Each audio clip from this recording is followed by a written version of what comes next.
Buenos días, buenas tardes y buenas noches. Bienvenidos una vez más a Amigos TIC, el podcast de tecnología, innovación, emprendimiento y transformación digital, que como todas las semanas a través de Caracol Radio nos sentamos un grupo de amigos a conversar sobre estos temas que tanto nos apasionan, que tanto nos gustan.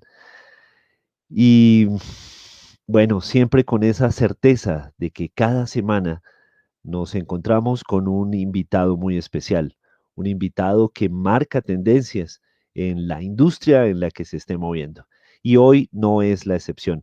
Pero quiero darle el saludo uno a uno a cada uno de mis amigos TIC y quiero empezar por el profesor Mauricio Jaramillo. Mauricio, bienvenido. Profesor Víctor, muchas gracias y feliz semana y feliz regreso, amigos TIC. La semana pasada no estuvo usted. Jorge y @Santiago dijeron, estamos completos. No, yo les decía, faltó Víctor. Emilia no se prestó al matoneo. Profesor, muchísimas gracias, como siempre, por su enconada defensa, que sé que es genuina, legítima y que está diciendo toda la verdad. Escucharé el episodio, por supuesto. Ustedes también me hicieron muchísima falta. Bueno, y tenemos también, entonces, hablemos de la persona en la que tenemos la fe de que sea neutral en Amigos TIC. Emilia Restrepo. Emilia, bienvenida. Hola a todos, feliz de estar aquí. Tenemos un invitado maravilloso con quien vamos a compartir cosas y experiencias realmente novedosas que creo que son del interés de todos nosotros. Bueno, fantástico, Emilia. También nos acompaña desde Cajicá, Colombia, Jole Restrepo. Hola, buenos días, buenas tardes, buenas noches a todos. Víctor, ya sabes que hay que ponerle filtro a todo lo que diga Mauricio. Sí, yo sé, yo sé. Lo tengo clarísimo.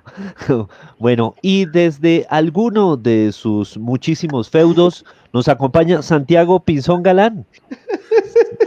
Ay, no crean todo lo que dice Mauricio. Mire, fake, fake, fake, fake, fake. Que un saludo para todos. Bueno, mil y mil gracias, de verdad. Víctor, lo Me de la encantó verlo. neutralidad de Emilia está en entrevista. ¿Sí? Sí, Oh. es nativa digital, así que Emilia y yo hacemos parte de y Jorge, de los nativos digitales, pero es hija de un equipo que aquí no podemos mencionar. Un equipo innombrable, bueno, no sé. Sí, ya estamos encontrándonos, La semana conociéndonos. entrante me he visto el color de mi equipo para que quede claramente identificado. Arriba rating. Uy, no, Bueno, muy bien, jóvenes.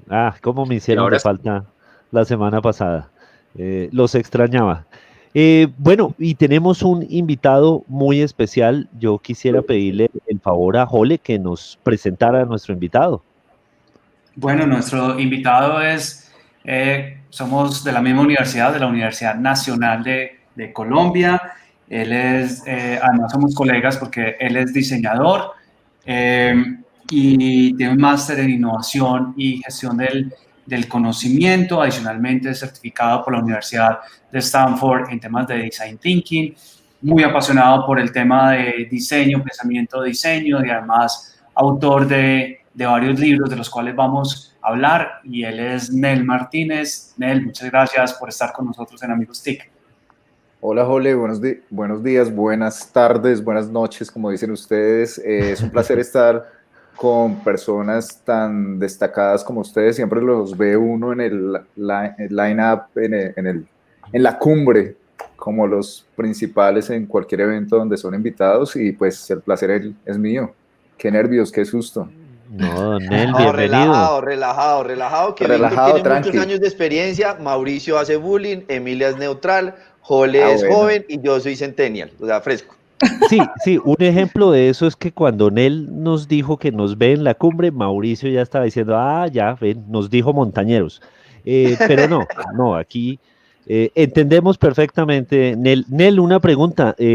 ¿Usted de dónde es? ¿De qué, en dónde, su ascendencia de dónde viene? Yo soy bogotano, Ok, padres pero del no, altiplano cundiboyacense. bueno, no, con ese nombre pensé que de pronto tenía ascendencia por Charalá, por Santander. Hay De un la gente famoso buena. tiplista, Pedronel Martínez, el mejor tiplista que hay en el planeta charaleño. Entonces pensé que algo tenía que ver por ahí. Pero Nel, bienvenido nuevamente, muchísimas gracias. Y yo quisiera que justamente Jole nos ayudase con esa primera pregunta a nuestro invitado especial. Bueno, Nel, a mí cuando nos conocimos me llamó mucho la atención que has hecho publicaciones, varias publicaciones que tenés en Amazon. Entonces me gustaría que nos contaras cómo llegaste a publicar en Amazon, qué tan difícil o no es hacer publicaciones en esos medios y cómo te ha ido, digamos, con la distribución de tus contenidos ahí. Bueno, Jorge, muchas gracias. Sí, Amazon, uno de tantos canales, sobre todo ahorita con esta coyuntura, ha habido como una eclosión de muchísimos, pero Amazon se viene moviendo desde hace mucho tiempo con estos temas. Yo lo conocí por allá por vuelta del 2014, cuando tuve la pretensión, porque yo no tengo ninguna formación de escritor, de aventurarme a escribir un libro sobre los temas que trabajo en las organizaciones y en los cuales me he especializado y por los cuales me motivo tanto y sigo aprendiendo. Entonces, inicialmente yo quería hacer una publicación que tuviera un contenido de diseño muy enfocado hacia la innovación en las organizaciones. Como ya lo dijiste, me especializo en estos temas de pensamiento de diseño. Acuñé un nombre que no es Design Thinking, sino es Proto Thinking, pensamiento del prototipo, pues aprovechando esta ventaja que tenía de ser diseñador y después de encontrarme con temas aparentemente del otro hemisferio cerebral, muy en la línea como de lo flexible y el tema organizacional, bueno, en fin. Entonces me arriesgué a escribir. Y cuando iba en el proceso, un amigo me dijo, no, pero es que si tú quieres vender 100, 50 libros, eso solo te lo compran tus FFF, que son los family, los fools, los incautos, y los friends, como nos sucede a todos cuando arrancamos con nuestros emprendimientos. Entonces me dio un consejo que recomendaría mucho y me dijo, no, pues autopirateese. Yo, pero ¿cómo es este tema de la de autopiratearme? Entonces, la intención era sacar una parte de ese contenido por redes, porque el reto era generar pues comunidad, audiencia. Salió pues, una buena parte del libro en línea, recurriendo a un recurso de Twitter para que cuando lo descargaran me siguieran y se generara en la línea de cada usuario que lo descargaba, se generara un tweet. Entonces, eso me funcionó en principio. Y después me encuentro con Amazon. Amazon tiene su famoso lector Kindle. Entonces es muy sencillo para los que quieran autopublicar, enviar los contenidos listos. No es complicado tampoco enviar los contenidos en un formato especial que ellos tienen, el EPUB. Uno lo envía y listo, queda bajo distribución por Amazon. Y después, algo que sí requiere un poco más de carpintería, es que Amazon tiene, o sea, ellos no tienen stocks de los libros que venden, sino que uno les tiene que enviar los archivos listos en formato para imprimir.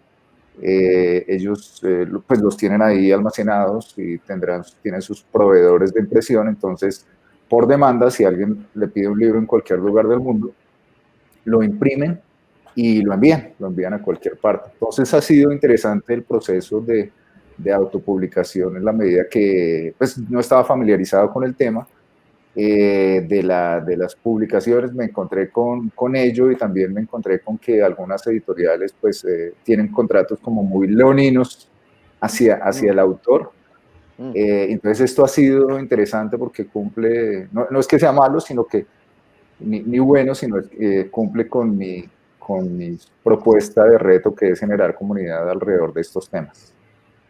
Santiago, me querías preguntar algo. Sí, pero nadie me pone atención. Yo alcé la mano, pero ni Mauricio ni Víctor me miran. Entonces, menos mal, Nel sí me está poniendo atención. Yo modero. El moderador es Víctor, el moderador es Víctor. No, yo dije La de una, censura, la Santiago. censura, la censura. Nel, una inquietud. Protothinking, creo que era como lo que dice Sí. el término.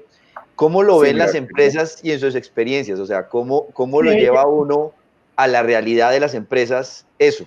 Y ojalá rifemos un libro o alguna cosa acá y una vez pirateamos eso también, pero ¿cómo lo traduce eso a las empresas? ¿Cómo lleva uno eso a la práctica? De manera muy concreta. Digamos que hay 4 frentes de acción muy venidos de estas líneas de pensamiento de diseño que en principio no fueron incubadas, digamos, en escuelas de arte o de diseño, sino en escuelas de negocios, apelando a algo que decían, y es que el diseño es muy importante para dejarlo en manos de los diseñadores.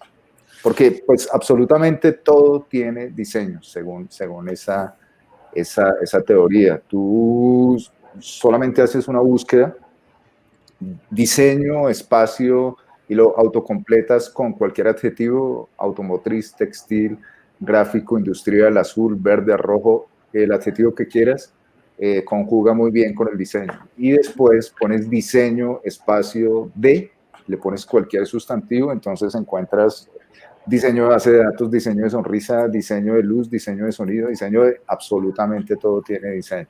Entonces, en las organizaciones, que a veces donde a veces estos procesos son tan densos, ingresar con una temática de diseño pues es bien interesante. Lo que se proponen 4 frentes de acción. El primero es como definir el reto que se quiere con las personas que toman las decisiones, como el enfoque o el encuadre, o el enfoque principalmente, sobre un reto al cual se enfrenta cualquier organización. Después se le da una perspectiva muy de usuario, pues apelando a algunos arquetipos de usuarios, desde los temas de la empatía.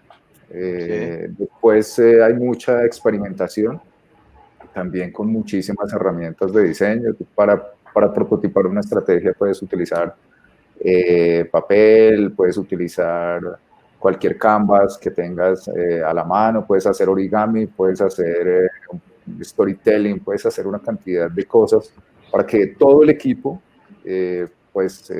genere soluciones al respecto y después las valides. Eso es pasar directamente de la idea y aterrizarla en el mundo real, y pues eso es protothinking, pensamiento muy enfocado hacia el hacer, hacia el prototipo. Yo comentar antes, y qué pena, Emilia, un segundo, es que no, el tema además me apasiona, no, y qué vergüenza la da. Pero es un comentario muy pequeño, y es que hay muchos detractores del design thinking porque están cansados de llenar paredes, composite, y que después no pase nada. El producto mínimo viable o el resultado mínimo de un proceso de design thinking tiene que ser precisamente el prototipo, no un montón de post-it llenos de grandes ideas, y por eso me gusta mucho más incluso llamarlo proto-thinking que design thinking. Qué pena de nuevo, Emilia, ahora sí. Me encanta, tiene que... Y es que cuando hablamos de toda esta experiencia del diseño, y me gusta mucho cómo lo pones, que es que el diseño está en todas partes. Y hoy más que nunca en todos estos procesos de transformación digital en donde las empresas han tenido que hacer desde el punto de vista de sus departamentos, tanto de marketing, de relacionamiento con sus consumidores, con sus clientes. Háblanos un poco del tema de las estrategias y de lo que es este mundo del mercado de las experiencias, que parte particularmente de todo este mundo del diseño. Porque hoy lo que los consumidores queremos no es simplemente un buen producto, queremos es una vivencia de experiencias, y esto nace de todo este mundo del diseño. Emilia, pues te agradezco tu pregunta, porque me permite pues enfocarme en diferentes audiencias con las que me he enfrentado también con mi equipo de trabajo. Los retos son múltiples, lo que tú dices sí está implícito, está como ya en el ADN de las organizaciones, que necesitan vender su experiencia.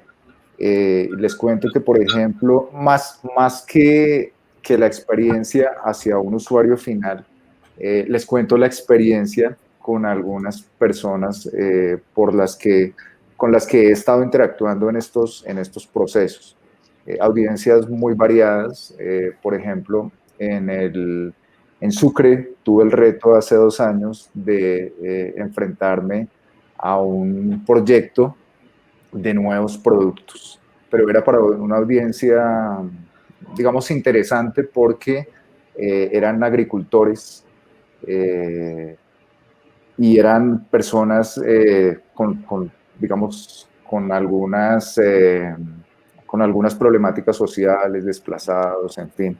Entonces, yo les propuse el tema, yo les propuse que ellos no eran agricultores, sino eran técnicos del agro, porque ser agricultor pues implica pues, una cantidad de cosas. Entonces, si tú enfrentas todos estos retos desde la empatía, desde ponerte pues en los zapatos y en las emociones con quien estás tratando, pues interesante.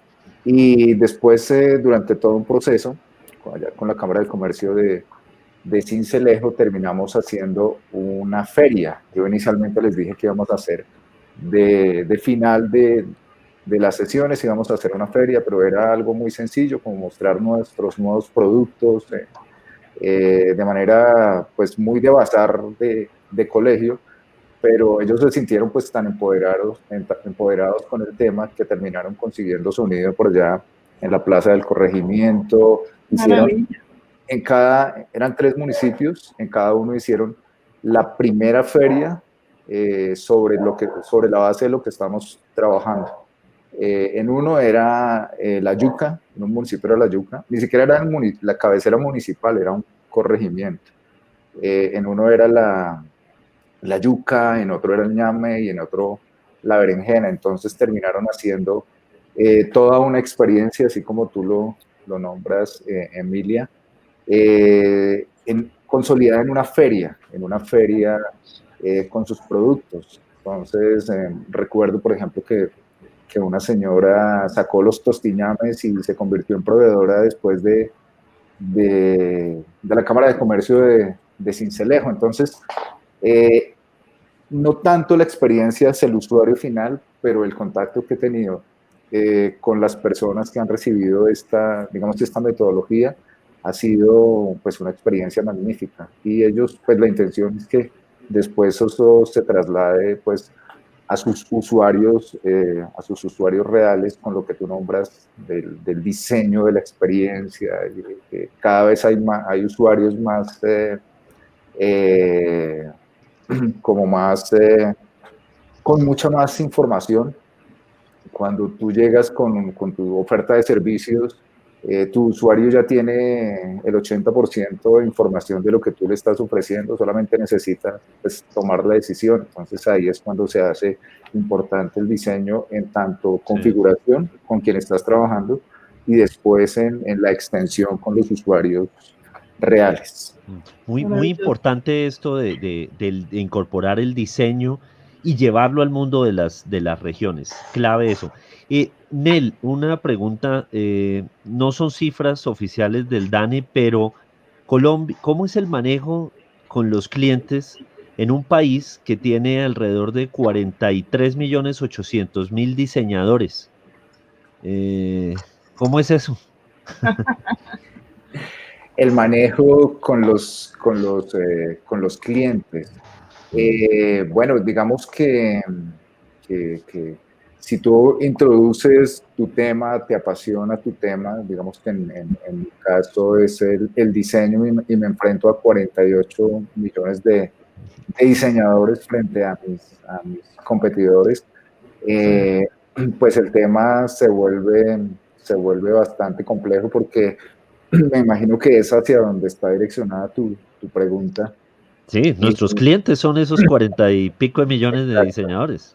Y son diseñadores bastante, digamos, recursivos. Toda la eso sí, esa creatividad es total.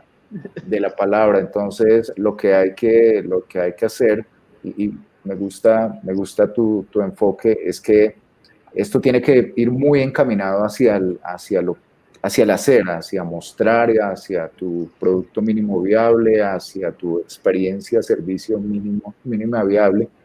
Entonces, dándole ese enfoque y como cierta jerarquía al diseño, puedes llegar a unas audiencias donde hay muchos creativos, pero que les falta pues ese toque para llegar a la innovación, competir con nuevos productos, servicios, experiencias, pero con ese insumo de colombianos, pues hay muchísimo por hacer. Sí, Hay un complemento, qué pena, no voy a complementar mucho, es un tema que me apasiona, pues mi doctorado es en diseño, pero es que hágale, doctor. Hay un autor que se llama Ezio Mancini, que él precisamente dice, todos somos diseñadores, porque todos tenemos la capacidad creativa y la capacidad de ejecución. Lo que pasa es que no lo hacemos consciente y no tenemos todas las herramientas, entonces temas como el que proponen él de protothinking y metodologías muy sencillas, llevárselo a la gente, pueden hacer cosas tan potentes como las que nos contaba con trabajo con campesinos.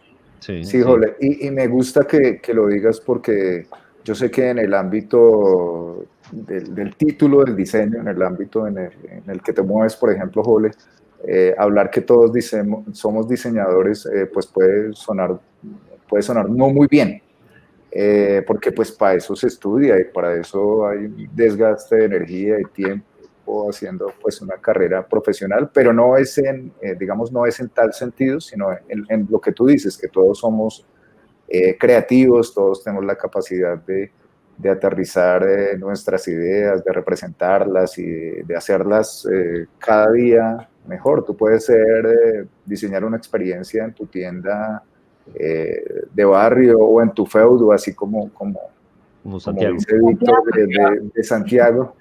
Uy, Inés llegó con el guayo arriba, no se le pegue, no se le pegue. Está perfecto, no, por favor, muy bien. No, es completamente libertad de expresión. Lícito. Sí, tú puedes generar una mejor experiencia, digamos en este momento que estamos cada uno en nuestras casas, la casa pues se convierte en una versión académica, en una versión más que versión familiar, pues una versión restaurante, en una versión de trabajo, en una versión de estudio, de grabación, tienes que improvisar, tienes que recurrir a ciertos elementos que, digamos, están ahí y pues necesitas activarlos con alguna creatividad. Finalmente funciona porque todos tenemos esa capacidad.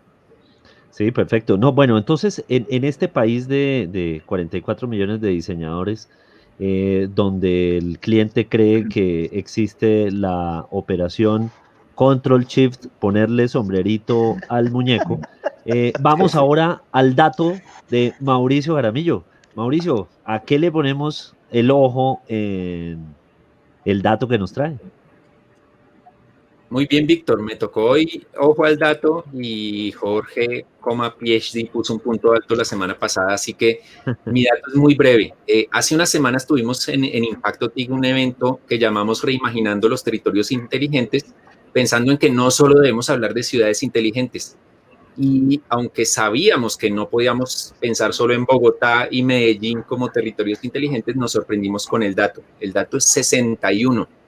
Y 61 es el número de ciudades y territorios que el Ministerio TIC quiere impulsar para que se conviertan en territorios inteligentes en Colombia.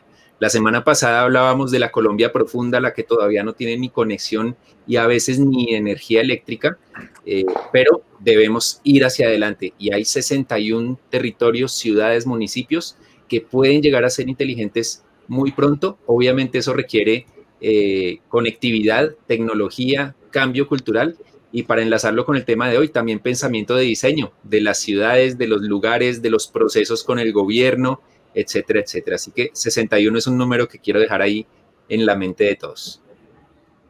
Ojo al dato, 61, el dato que nos dejó Mauricio Jaramillo. Bueno, muy bien, tenemos más preguntas para nuestro invitado. Yo tengo otra pregunta para Anel y es, dentro de todo este tema de pensamiento, diseño, ¿cómo han venido o cómo incorporas otras herramientas como puede ser, por ejemplo, la analítica, para lograr estas experiencias, para lograr este diseño mucho más contundente y que no solamente se quede en todo este maravilloso prototipo, todo este tema de design thinking, sino aprovechar la tecnología y aprovechar particularmente el tema de la analítica. Bueno, muy importante la pregunta, sobre todo que estamos en un contexto de amigos TIC. Tienes toda la razón, digamos, en la facilitación de estos procesos hay cierta emocionalidad, ciertas motivaciones que se despiertan, pero no se pueden quedar solamente en el momento de la facilitación o en el momento de la consultoría. Los procesos tienen que seguir, tienen que seguirse validando, y en ese orden de ideas aparecen pues los datos. Los datos son una parte esencial en la validación de un prototipo, porque tú no puedes, digamos que inicialmente evalúas con tu equipo el prototipo, pero esto tiene que ser evaluado. Si esto no funciona para los usuarios reales, pues definitivamente no funcionó, solo se quedó ahí en la emoción.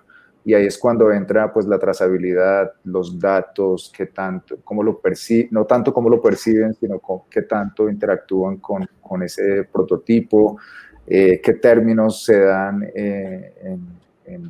por ejemplo, en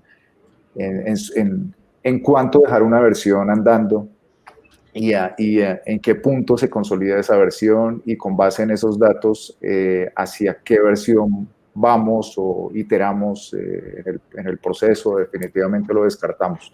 Toda esa información de validación no se lograría si no hay datos concretos.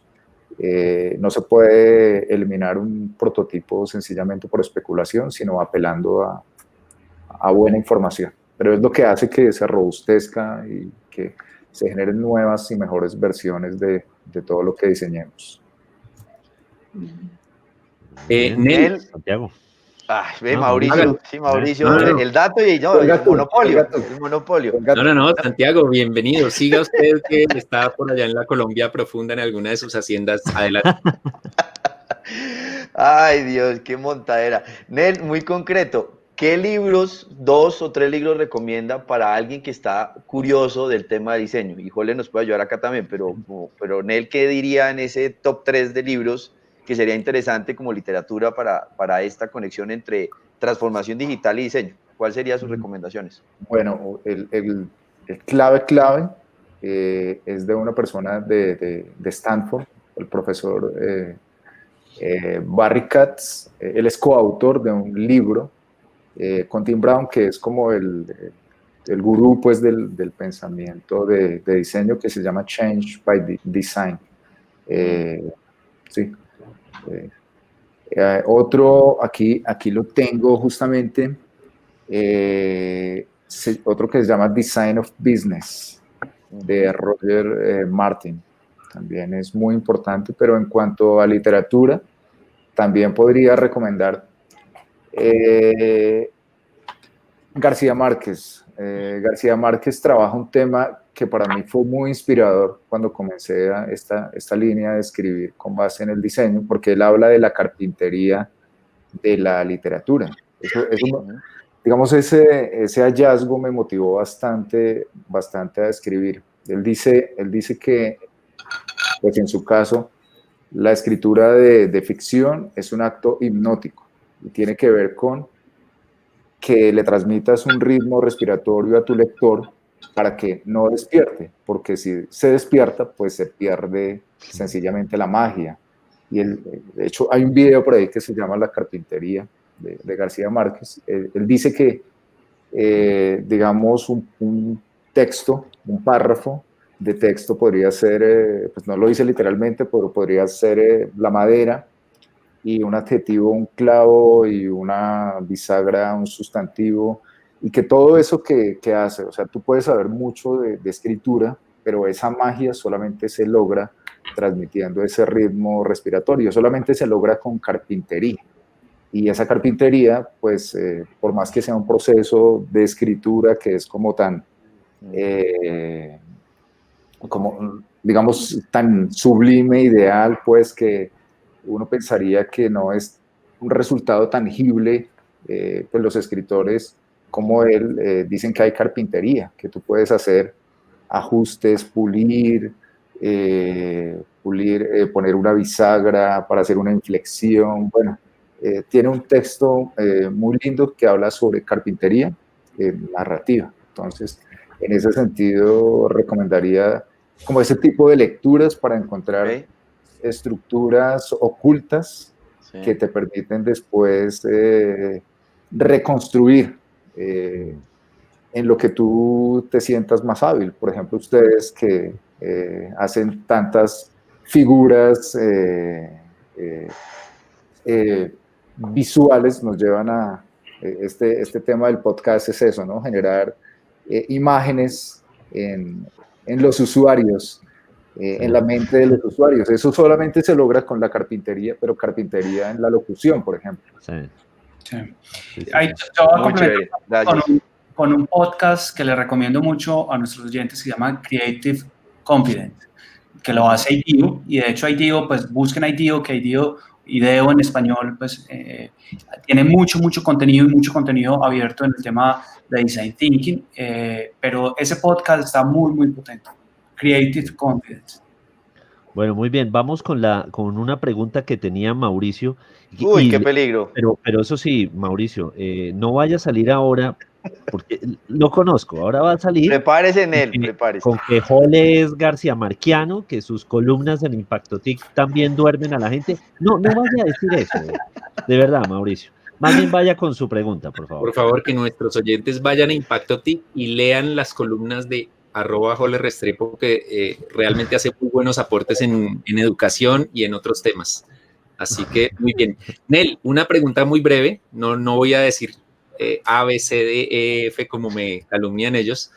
Hay dos conceptos que para mí son de los clave en diseño, pero que los siento a veces relegados: usabilidad y accesibilidad. ¿Qué tan importantes son y qué tanto los están teniendo en cuenta los diseñadores a la hora de crear procesos, crear sitios web, crear tecnologías? Pues este tema de la usabilidad y la accesibilidad recurre a algo que tiene que estar implícito, ¿no? Como que usabilidad por diseño, o sea, eso tiene que estar implícito, inherente, tiene que ser accesible, y sobre todo, ahora que nombrabas el dato de 61, por ejemplo, aquí digamos, yo estoy en Bogotá, y en Bogotá seguimos teniendo grandes retos de conectividad, de accesibilidad, siendo pues aparentemente un entorno pues propicio para ello, pero seguimos teniendo pues ciertas deficiencias en accesibilidad. Vemos retos de profesores que pues, cambiando de la modalidad de presencial a presencial a distancia, pues siguen teniendo grandísimos retos. Y si eso pasa, por ejemplo, en ciudades como Bogotá, pues imagínense lo que pasa en otros territorios, en otros municipios, en corregimientos. El tema de la accesibilidad pues es determinante. La usabilidad, digamos que antes era como algo estético, se consideraba pues el uso, pues no, finalmente el tema está en el contenido, pero que sea usable, digamos, no se tenía tan en mente, pero ahora con estos temas se hace, mejor dicho, necesario. Si tú no diseñas con criterios de empatía y centrados en el usuario, pues sencillamente estás lejos de la usabilidad que puede tener tu audiencia. Lo que va a pasar es que sencillamente te van a cambiar por uno que sí la ofrezca, que la tenga implícita. Entonces yo creo que esos términos, así como el de calidad, digamos, que hace algunos años era factor diferenciador. Todos tienen que ofrecer calidad. Sí. Todos tenemos que ofrecer calidad. Usabilidad, quien no ofrezca usabilidad ahorita, sencillamente fregado. Quien no ofrezca accesibilidad, sencillamente fregado, sobre todo en estos temas TIC, y frente a los retos que nos plantea pues estas coyunturas. Sí.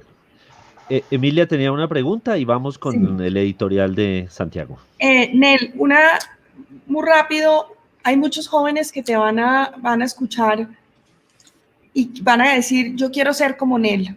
¿Qué tienen que estudiar? ¿Por dónde arrancan? Se están graduando de los colegios y entonces, ¿qué hacen para ser como Nel? Emilia, pues espero que sí sea motivador. Está grabado, esa flor Sí. quedó grabada, así que Para aproveche. toda esa gente que se hace esa pregunta, ¿y cómo en él? Muy Perales. Fino, muy fino. Hashtag siga Anel.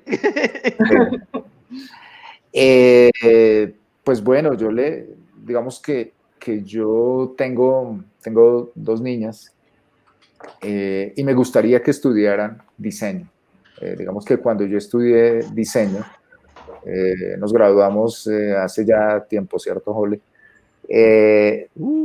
Hablar de un diseñador en la familia, pues no, eso era una reunión familiar que te preguntaran, bueno, ¿y usted qué hace? No, yo soy diseñador.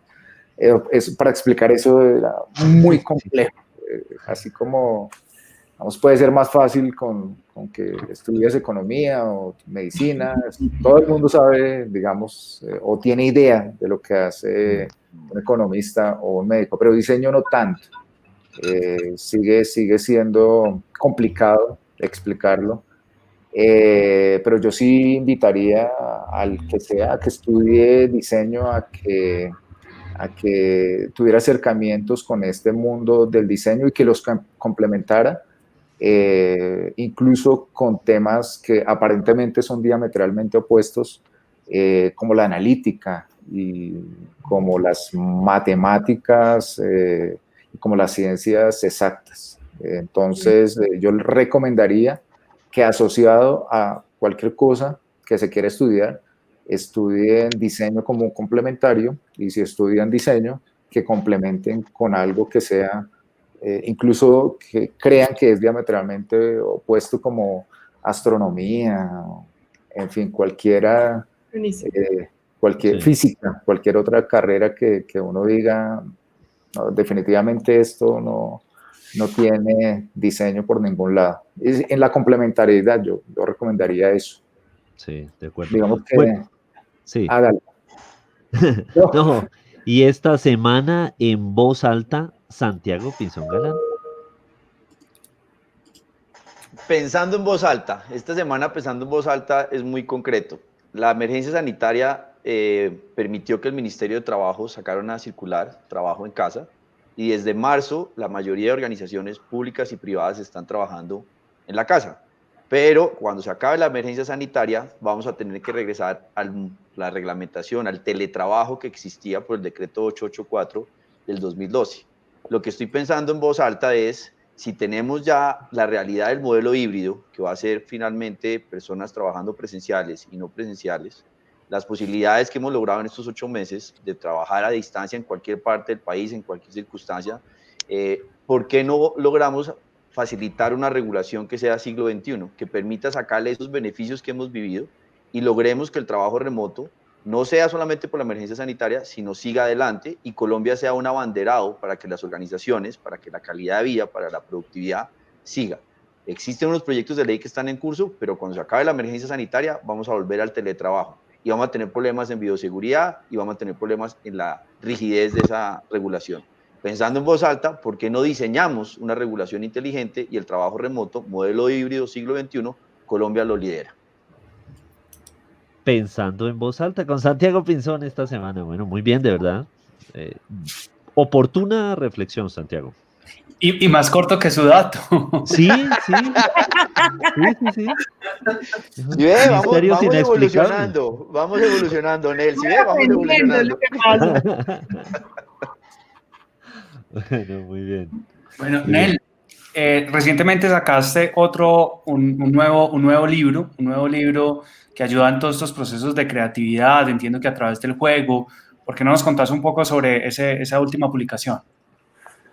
Bueno, después de este prototinking y apelando, sí, a que la innovación finalmente tiene que materializarse en una marca, en derechos de autor, en una patente, bueno, en fin. Eh, en el 2019, el año pasado, me dispuse a escribir uno que se llama Diseño de Confianza. Para este ya tuve ayuda de un editor, bueno, este mundo de la escritura es bien complejo y siempre tienes que, como les decía, siempre tienes que complementar con otro tipo de pensamiento y para eso pues también hay especialistas. Entonces tuvo acompañamiento de un editor que me ayudó justamente a ser más carpintero en este tema de la, de la escritura. Entonces, diseño de confianza habla de esas estrategias que tienes que consolidar finalmente y en las que tiene que estar implícito el diseño y la confianza, sobre todo. Yo creo que digamos que la gran apuesta de esta publicación es que todo lo que hagas está evidenciado en cosas que que tienen que generar confianza para tus usuarios. ¿Para qué? Para que en reciprocidad pues tengas más confianza pues a seguir trabajando en eso. O sea, le apunta a que, por ejemplo, una marca tiene que ser confiable. Un producto tiene que ser confiable. Puedes dedicarte, digamos, a copiar o a sacar cualquier producto, pero finalmente lo que está en juego es un tema de confianza, de esa confianza que ha depositado en ti el usuario para adquirir el producto, el servicio, la experiencia, en fin. Esa es una segunda publicación. Y este año, producto de una dinámica que manejo mucho en los workshops y en estos temas de facilitación, saqué uno que se llama Redondeando una idea. Y es una apuesta a que no dejemos las ideas por ahí divagando o en el aire, sino que justamente las aterricemos y las redondeemos. Está muy enmarcada, bueno, es una paradoja, está enmarcada en un círculo.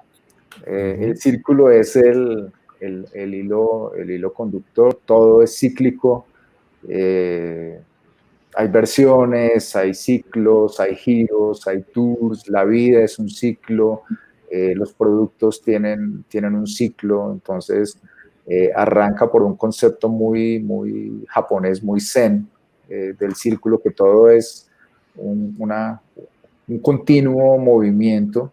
En la medida que yo avanzo, pues se va generando más movimientos, es decir, que sí, nunca, siempre estamos en estado beta, no hay versiones finales.